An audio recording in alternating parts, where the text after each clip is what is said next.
gifts and such. "Oh, yes, Mr. Hart," Miranda said, smiling pleasantly as she sat down beside us. "Unfortunately, he had a business thing today up in Dublin, so he came in and signed yesterday evening. I hope that's not a problem." Mary Catherine looked at her, still a little confused. "I suppose not," she finally said. "Perhaps you can call him this afternoon," Miranda said, uncapping a red and gold Mont Blanc pen and offering it to Mary Catherine. "Go over everything then." "Perhaps," Mary Catherine said, finally taking the pen as Miranda deftly turned over the first sheaf of documents and opened it to the signature page. Mary Catherine, before you get started, I'd like to ask Miranda a question," I said as Mary Catherine was about to sign the first line, "if that's okay." "Yes," Miranda said a tad curtly as she darted her intelligent gray eyes at me. "I'm sorry, what's your name again?" "I'm Mike Bennett," I said, smiling the most vacant, stupid Yank smile I could muster. "From New York City." "Ah, yes, great city that. Tell me your concern, Mike, I'm all ears," Miranda said impatiently. "I know it's probably nothing, but what's all this here?" I said as I pointed at the document. "Under Mr. Hart's name, what exactly is Red Rover Services, LLC?" "Oh, that's just one of Mr. Hart's companies," Miranda said with a shrug. "He wanted to purchase the property through his LLC for tax purposes. It's nothing to worry about, happens on contracts all the time." "Oh, good," I said brightly. "I wouldn't want there to be anything out of the ordinary." "Completely normal," Miranda said, nodding gently. "Any other questions? Shall we get started?" "Well, actually, just one," I said as she frowned again. "What does Red Rover Services do?" "You know, I'm not completely sure," Miranda said, biting on a knuckle.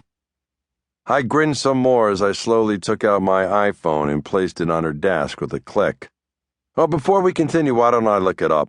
These smartphones are just incredible, aren't they? Curiosity would never have killed that darn cat if he had only had a smartphone," I said. "What is it, Mike?" Mary Catherine said, frowning over at me. "Red Rover is a construction company, okay?"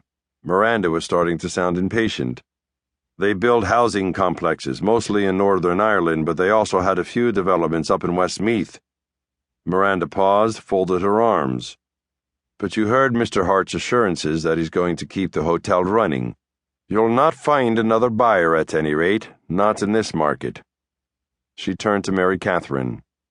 "You're going back to America, Mary Catherine, right? So go ahead and sign. Take the money for your family. It'll all work out, I'm sure." Mary Catherine stared at the lawyer.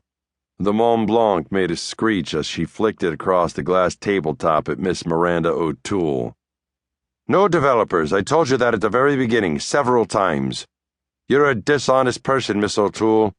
Putting my friends and relatives out on the street in order to make a few euro isn't the kind of thing I do, unlike you." "And you're a very naive young woman, Miss Flynn," the lawyer said sharply. "That old place is on its last legs. Has been for a decade, and everyone from around here knows it. That ratty course has more rabbit holes on the fairways than the ones on the ragged greens. Take the money." "Mike, it's time to leave," Mary Catherine said, standing. "Thanks for the Javalia," I said to the grim-faced lawyer as I clicked my china cup on the glass and retrieved my phone. "It was really awesome, just like the good old USA, and smartphones. Bye-bye now." 3. "Why don't we just bring the kids here?" I said for the 100th time, as Mary Catherine and I lay on the guest room bed staring up at the ceiling. Instead of answering me, Mary Catherine's warm hand found mine. She lifted my hand to her lips soft and warm on my palm, her soft cheek on my shoulder, warm and wet with silent tears. I listened to the low murmur of rain against the roof. I knew what Mary Catherine wasn't saying. She wanted me to stay, or she wanted to come with me, one or the other, it didn't matter, as long as we were together, as we'd always wanted to be, only we couldn't. The dreaded morning of my flight was here. The real world was back and getting in the way, as usual. There was no way around it. No matter how we adjusted things, we'd have to be apart again.